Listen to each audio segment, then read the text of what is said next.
Many bands are comfortable simply taking their pre-established sound, making small tweaks here and there, small additions, to make the sound fresh every single time they release an album. But then there are others that are able to morph into something completely different and have a large and diverse number of faces that they are able to channel based around the mood of whatever album that they're aiming to create. Ulver is one of such bands. Last year, of course, they did very, very well in Album of the Year contention with a grouping of songs that basically served as live experiments, and it was one that rose to the top nearly of the Album of the Year countdown. But here they are again with the assassination of Julius Caesar, and we have a band that has morphed into something different once again. Sort of a trademark or a calling card of this group's career, considering they started off with a little bit more of a folk or a black metal exterior. They have now morphed into something of a avant-garde sort of mystery grab bag, where you're not exactly too sure what you're going to get with each passing album. With this disc, they opt to actually go with something that should be a tragedy, considering what we've seen from other bands attempting this in the past. They went with some dark wave, they went with some almost Depeche Mode-like style, and here's the thing. Unlike those experiments of dark wave that you might have heard on A Linda Vinnie Mansanis by Morbid Angel back in 2011, this experiment worked big time. You start off with 1969, the very first track on here, and really for the title you almost think it's going to be some sort of biography of this or some sort of retelling. But instead you immediately get into that sort of synth-heavy and sort of more beat-friendly environment. This is one that is actually at times going to even tread on some of the more modern dance formulas that you hear in some pop hits. But the difference that you get between what Ulver does on this album and what you hear on perhaps some of those other more popular numbers is the fact that those popular numbers will only explore a certain chord pattern or will only explore a certain mood. Whereas with Ulver, they will explore the entirety of scales, they will explore the entirety of tone, and they will look for something that not only best fits the song, but also crafts a mood that is not necessarily always that of excitement or heartbreak, instead aiming for a little bit of melancholy or a little bit of indecision or indifference. This is an album that showcases that very, very well.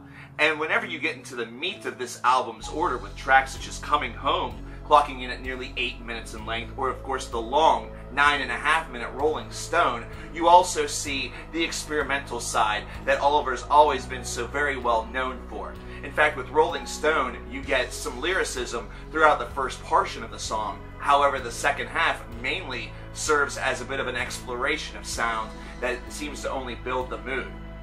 Now, the best way that I could really describe it is that a song such as Radioactive Toy from Porcupine Tree off of On the Sunday of Life has lyricism for its first maybe 3 or so minutes, and then the rest of it depends solely on the instrumentalization and letting the sound actually be the mood carrier, the sound actually be the emotional channel that you hear. And that's what you get with Rolling Stone, and then it goes straight into So Falls the World, which is something that sounds like it's straight out of a Depeche Mode album until you get about 4 minutes in, until that's whenever you hear it sort of break down into something that has a little bit more of a modern feel to it. But those first couple of minutes just strike you as such a real sort of eye-opening showcase on how this style of music, how what Depeche Mode maybe started, can still be very well maintained and handled by other bands here in 2017. It shows that that's the reason why dark wave, or whatever you want to really sort of genre-ize this style of music, it's why it does have an audience. It's why it was not a one-trick pony or something that solely was made just to make Depeche Mode unique. And then you finish off with Southern Gothic and Transverberation. And these two tracks are very suitable finales. I would have almost liked for the final track to have a little bit more length to it, sort of leave us with something that leaves us drooling. But at this point in time, we've already been hit with so many different curveballs, and the best curveball of them all is the fact that all of the experiments work. They all feel very solid. They all have a great real replayability to them. You can go back to these tracks and feel each one of those hits and each one of those differences, each one of those tonal shifts into another realm or another side, and everything still has that freshness to it. It's not something that whenever you return for listen number 2 or 3, you're going to feel as though you were making a big deal over something that's not really all of that spectacular. Instead, you are eagerly awaiting and anticipating some of these moments because you do know that they're coming, but they still hit you in a way that feels very fresh and feels just as good as the first time. That seems to be Ulver's charm. It seems to be what this band is best at. Really making songs that encourage replayability. Really making tracks that are interesting enough that you want to revisit them and you want to explore them.